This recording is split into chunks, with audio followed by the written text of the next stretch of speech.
Thank you. It's an honor to be here as the skunk at the end of your garden party. I realize that I represent all that is bleak and unspeakable about family caregiving, so I'm grateful that you're having me speak of it, and I actually really mean that. I have just 7 points to make, and I'll move through them quickly. There's some information on the slides that I just put there for informational purposes. I'm not going to cover it all. I'm really struck that by the diversity of the rock stars on this committee, and also that those of you who represent all these different fields, and I who am here representing the field of elder abuse, are really all family caregiving, and that we have common goals. And I just wanted to set them out because I'm speaking not only on behalf of myself, but on behalf of the Elder Justice Roadmap Project, informed by hundreds of people here. And family caregiving support was one of the top 5 goals of that project. So people who need care should get good care. Caregivers should have support and choice and not be forced into service that they don't or can't perform. People who shouldn't be caregivers shouldn't be caregivers. We need more research and awareness about what creates risk and how to prevent trouble, and we need to implement laws and policies that support caregivers in a meaningful way. Second, what I like to refer to as the beatified and the damned narrative has not worked very well. And I think that we in the elder abuse field can take a lot of blame for this because of the blaming narrative. So that it goes something like this. Most perpetrators are family members, and most of them are caregivers. Okay, so what that does is to malign, inadvertently, a lot of heroic, fabulous caregivers, like my own sister Heidi, who's a Mayo cardiologist, whose incredible dedication and hard work has redounded not only to the benefit of our parents, but also to her 7 siblings, including me. But we also have to acknowledge that there are a lot of people who shouldn't be caregivers and do a really bad job of it. So making the problem visible and talking about it and forming some sort of a common language with which to speak about it so that it's not too blamey, but it's also realistic is really important, and I'm grateful to you for doing that. Third, and I'm going to run through a bunch of numbers here really quickly, elder abuse happens a lot. A couple of big prevalence studies indicate that it's about 1 in 10 people 60 and older, that those random digit dialing methodologies miss the most vulnerable people, that most of elder abuse is invisible. For every 1 case that comes to light, another 23 remain unhidden, that it has a disproportionate impact on African Americans, low-income Latinos, like on the order of 2 to 4 times the rate of whites, and that dementia dramatically increases the risk of elder abuse. There are a couple of small studies. We obviously need ones that have a lot more power. But the implications are that it's about half of people who, looking at dyads between caregivers and people with dementia for whom they're caring, that abuse and neglect occurs in about half of those dyads, reported usually by the caregivers themselves. So it's a big problem. To quote Kathy Kelly, everyone gets on the bus with all their baggage. And even in some of the best families, we have some people who we don't think probably would be the best caregivers. Whereas kids come into caregiving or being recipients of care as innocents, older people have a whole lifetime of stuff in those bags that they're carrying, and not all of it is that pretty.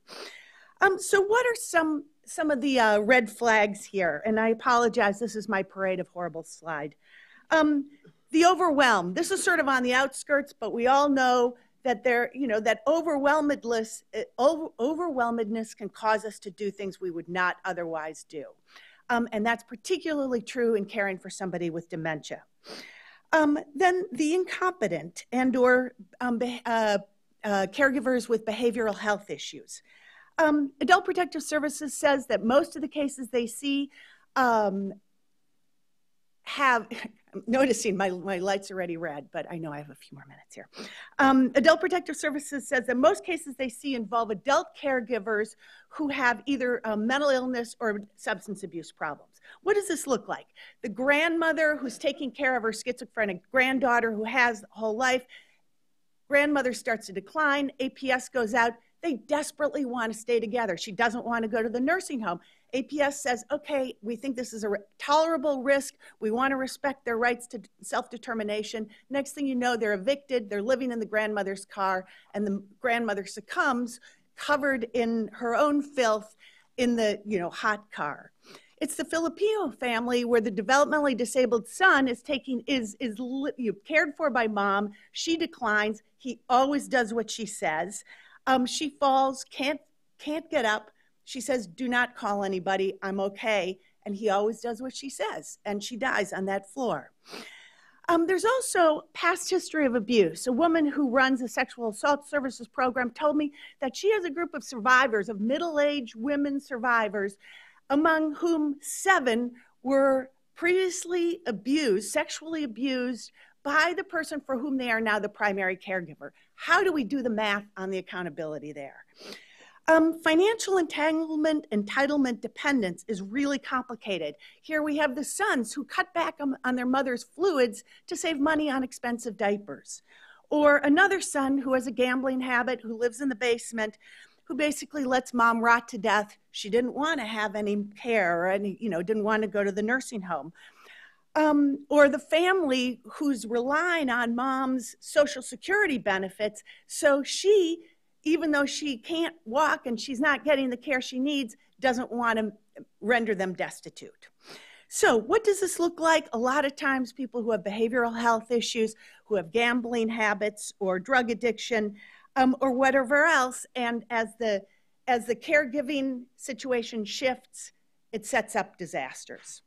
And then the last category is sort of the special place in hell category of people who are abusive and bullying. It's the daughter who beats up mom and steals the money. It's the grandson who takes in his grandmother from the nursing home and then sexually abuses her. It's the son who imprisons his father in the garage, basically using the body as collateral for the Social Security benefits.